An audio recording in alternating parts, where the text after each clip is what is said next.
Welcome into the Snapped podcast. My name is Tyler Kluver, and I'm a former Division I athlete turned entrepreneur. I run my own fitness and nutrition coaching business, as well as a sports media brand that produces podcasts, sells merchandise, and creates exclusive paid content.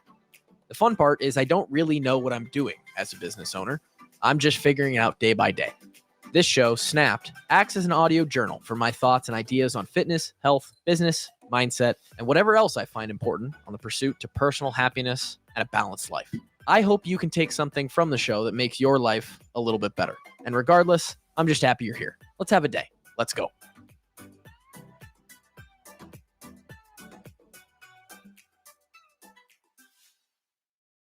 What's up, everybody? Snap Podcast. I'm not sure what happened with this podcast. I'm a little sad. I'm not really sad. I would quite literally do this if nobody listened. But I know there are several of you out there listening, at least. Uh, the analytics on the back end tell me that number is somewhere around 100 people. At one point, I had this thing ramped up to like 200 to 300 people. We were growing. And then like in a couple weeks, it just took this massive decline. So I don't know if I did one episode that just pissed off 60% of the people who listened to me, or what, or if those were fake listeners and the analytics just finally came around to like realizing that bots were giving me listens, which I'll take. I'll take all the fake listeners I can get. Nonetheless, whoever's hearing this, I'm glad you're here. Today's going to be I'd like to say a random quick episode, but we know how that goes. And I say that every time. I also think every time that I do this podcast, when the intro comes in there, that I already hate the intro. I've used 3 intros on this podcast. I'm already ready to record a different one. So that's just how it goes. Things we're going to talk about today. The quarterfinals of the CrossFit season, individual quarterfinals, are coming up next week. I'm actually recording this on Tuesday, April 9th, which is one day before I normally record them. I had a little extra time. I decided not to be a procrastinator. We're getting stuff done. We're being productive. We're getting ahead. So I should know the workouts. I don't know when exactly they drop, what time. I want to say it's like noon-ish Central Time on what will be Wednesday, April the 17th. So I will wait to do next week's podcast until that time, until I know the workouts, so that I can preview them right here. We can have some fun. Even for those of you who don't do CrossFit or don't have any sort of knowledge of the space, I can walk you through what a quarterfinals looks like, explain the workouts, detail them, read them in full to you. You can kind of think, oh, that's fun. This is what I would do on those workouts. Here's how I would do, or if you could even do them at all, or if you'd crush them. And then I'll tell you my thoughts on what the times I think will be really great, the times that I think I'll get, and on camera, on air, hot mic, I'll be able to sort of tell you where I think I might be able to end up on this quarterfinals. Spoiler alert, it's sort of like the Open. It's probably just going to be slightly worse than last year. But quarters is coming up next week. That's exciting stuff. We're also going to talk about body composition goals versus performance goals. 2 different things, sometimes competing, sometimes the same.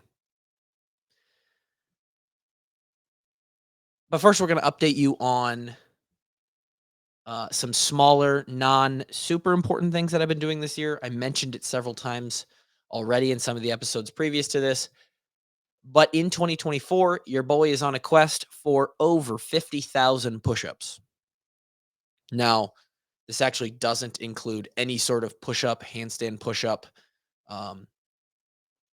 ring, any push-up form variation that would come up in a workout. I do not count. On top of my training, whatever I do, I'm doing 140 push-ups a day in 2024. That's the number that came. I think I did like 100 a day in January, and then I wanted to hit 50,000. So in the remaining 11 months, it takes like 140 a day.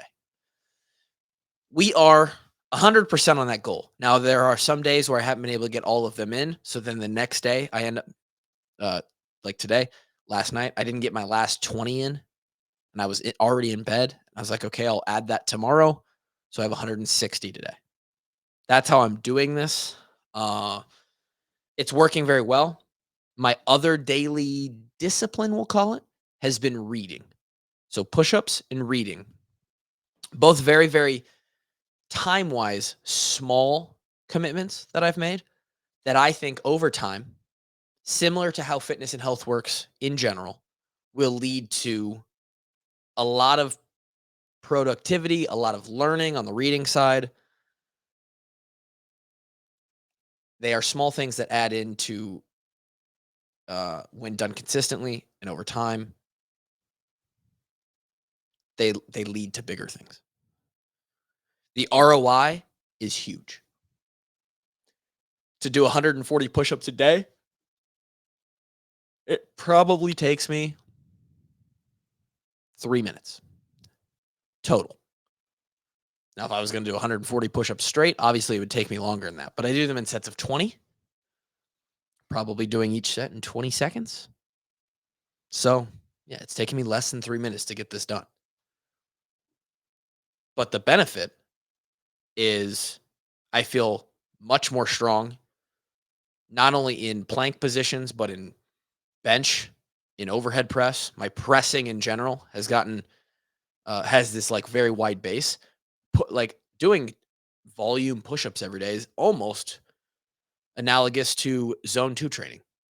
Like I've built this massive base to press from, and I feel very comfortable pushing, pressing, overhead, incline, regular bench. I bench probably once every 2 weeks at best, which is if I was if I was letting my ego write the workouts, it would be much more than that. It would be at least once a week. Um, but I'll just, every 2 to 3 weeks, it might even go as long as a month sometimes. I'm doing a legitimate bench pressing workout, and I'm maintaining like a 320-ish bench, maybe 325 max bench right now without doing a whole lot. On the reading side of things, that's been awesome. I'm already 5 or 6 books deep, and we're just into April. There's a lot of books that I've let accumulate on a notes app in my phone where I just write down books that I think I'd be interested in, and I'm finally getting to knock some of those out. Some of them pertaining to interests that I have, and all I have to do is put in the work to read the damn books. And it's fun to learn more. It's funny. As the older I get, the more I would like to learn and know with confidence and conviction. And reading helps with that. It's also just so much more of a better discipline and a productive sort of habit to have because my wife and I read before we go to bed each night. It is the last thing we do. 10 to 15 minutes of reading every night versus 10 to 15 extra minutes of just laying there on your phone, blue light in your face. I think it's made a significant difference there as well. So we've maintained those disciplines, those habits, those routines. Well, the reading. I've been doing the push-ups, and we're going on almost 4 months now. And I can't recommend it enough. Total, if we read for 15 minutes and the push-ups take me 5 minutes, it's a 20 extra minutes per day. But it's 20 minutes, it's almost inconsequential because the 15 minutes of reading would have just been spent scrolling on TikTok, and the 3 to 5 minutes for push-ups are like these weird 30-second periods of time where I'm waiting for something else to happen. I'm microwaving my food for lunch and I'm just sitting there waiting. Might as well knock out a set of push-ups. I'm getting up to stretch my legs. After sitting for an hour, I'm knocking out a set of push-ups. So Ways to make your day more efficient and productive and do a lot for you. Now, 10 minutes into the podcast, we're going to get into the nitty-gritty here. We talked about quarters. Those are coming up. It's going to be great. We'll preview those next week. Update on the push-ups and the reading, all good. No, it's not all good. Is when you want to look jacked, bro, and you're not looking as jacked as you'd like. I want to be shredded, man. Why can't I be shredded? What do I mean by this? Where am I going? Right now, in my own training pursuits, my own athletic exercising pursuits, I am doing sort of two primary training programs, we'll call them. I am doing the CrossFit cross training program that I have been doing for, I don't know, let's call it 2.5, 3 years now. Um, you know, 90 minutes to 2 hours a day of competitive CrossFit. But in this beautiful spring season, my brother and I decided to add in a dedicated running program, and not just like an accessory running program that you would add on to your weight training or that you'd add on to your CrossFit classes. Like, hey, we're going to run twice a week. We're going to work on our 5K time, and maybe the longest workout you do ends up being like a half hour. No, this is like the half marathon plan that we're on is 5 days a week. And we are already up above 20 miles a week. We still have, I think we're in week 7.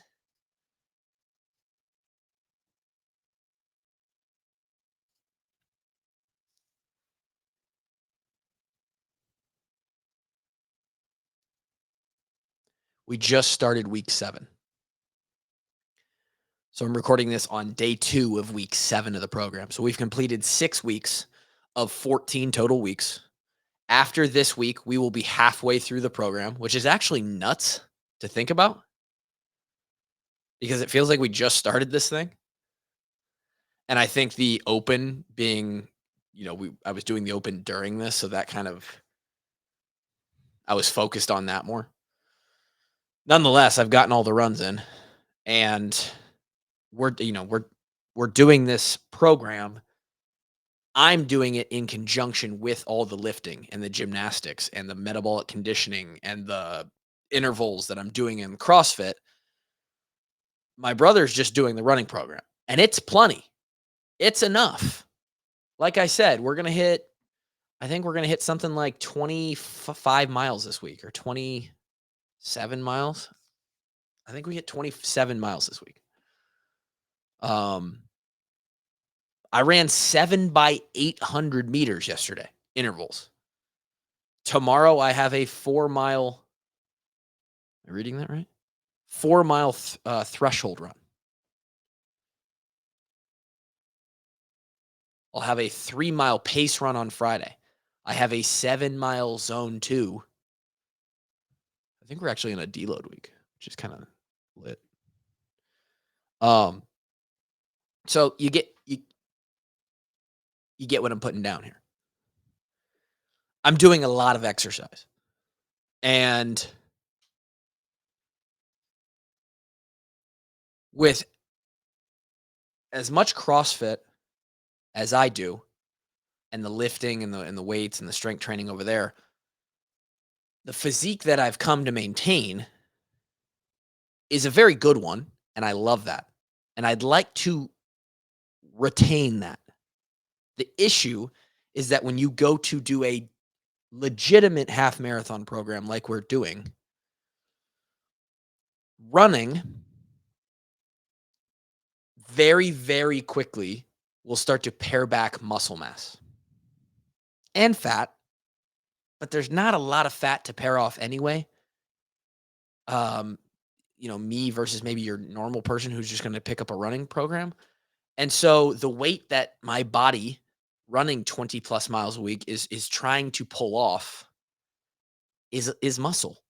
and it's not a lot, and I'm being very nitpicky, but if you look at the best runners on earth, they don't look like me.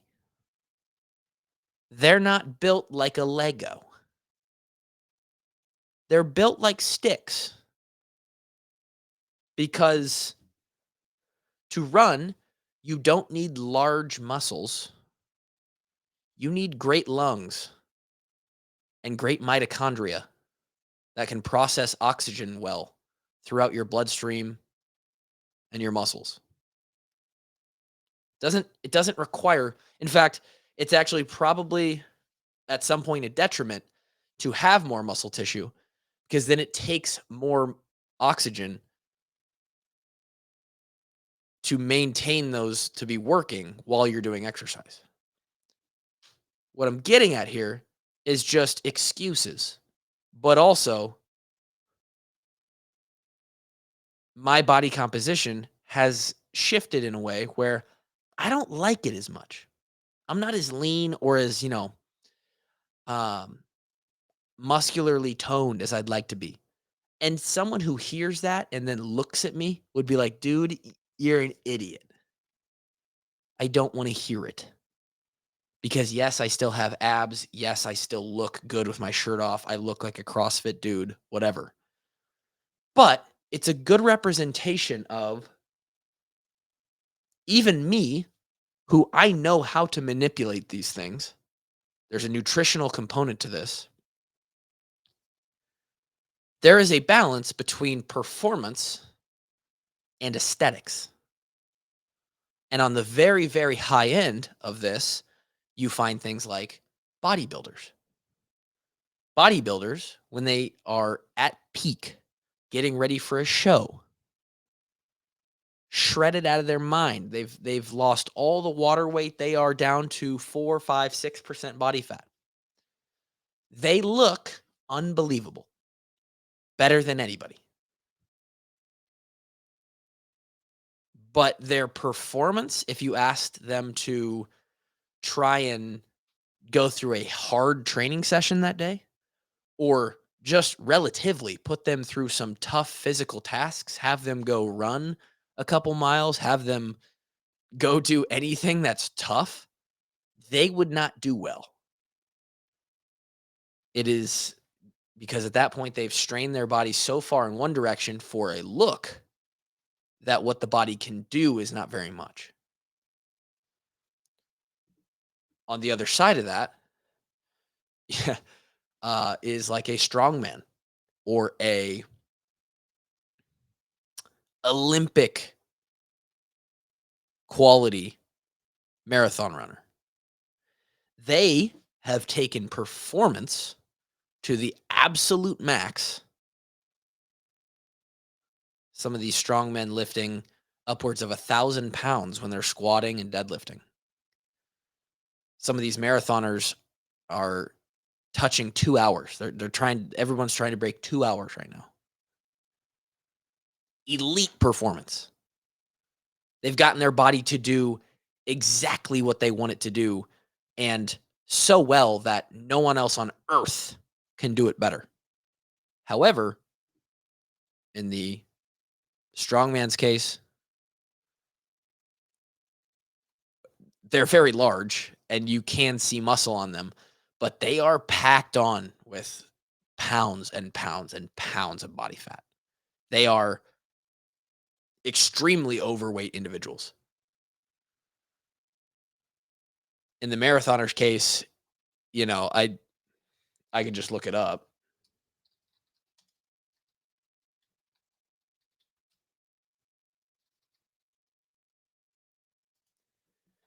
Eliud Kipchoge, who runs like a 2-hour, 1-minute marathon, weighs 115 pounds. Hey, better hope there's not a strong wind, buddy. 115 pounds. Your best marathon runners might weigh upwards of 140. They don't look like me. They don't have nearly as much muscle as me. They don't look nearly as physically capable as me. They don't, the strong men don't look nearly as shredded or as lean as me. I've got something on both of these individuals, yet they are both at the peak of their performance. So I'm trying to manage the middle ground of all of that. But I think it's interesting coming from someone who I know exactly how to take my body in the right direction I want it to go, whether it's a nutritional goal, an aesthetic goal, a performance goal. I know exactly what I'm doing. But what I would prefer is to be like my max, as lean and muscular and shredded as I've ever been. But that clashes with my current goal of running because I'm going to lose muscle mass. However, I'm still eating to maintain the fuel input of a not only a CrossFitter, but a CrossFitter who does it pretty competitively or trains at least fairly competitively and has added a half marathon program into their schedule. And so I need to still eat 4,000 calories a day, but muscle is expensive tissue. And so my body has shifted that composition just a little bit. And mentally, I kind of struggle with that sometimes. And that's okay because I know there's an end of the road. I know that in 8 weeks, 9 weeks, no, in 8 weeks, this half marathon prep is going to be over. I can stop running 30 miles a week and pull it back to like my average of maybe 2 to 5 miles a week, depending on how much running's in my CrossFit. And my body composition will come back to where I want it to be. But everybody probably struggles at some point with that body composition goal. And I think the takeaway here is have confidence in the work that you're doing to get to your goal and just stay the course. Not everybody has the privilege that I do of knowing that I 100% am doing the right thing. And regardless of where I go with my body, I can get it back to wherever else I want it to be, but just trust it. And we all, I think, I keep I keep a little bit of an opinion that I think everybody to even a small 1% extent has like body issue goals, body image goals, or body image issues, even if it's just as subtle and benign as, I wish I looked better. We still all have those thoughts, and you just have to stay the course.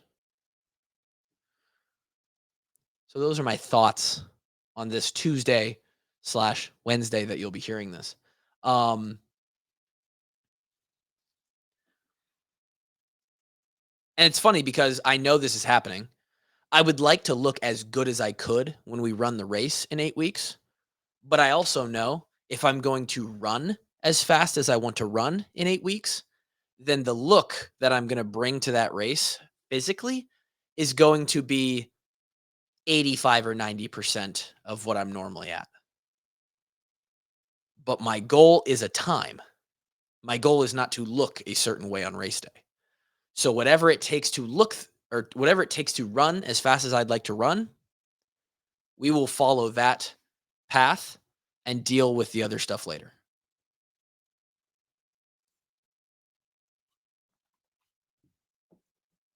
That being said, my zone 2 pace is dropping.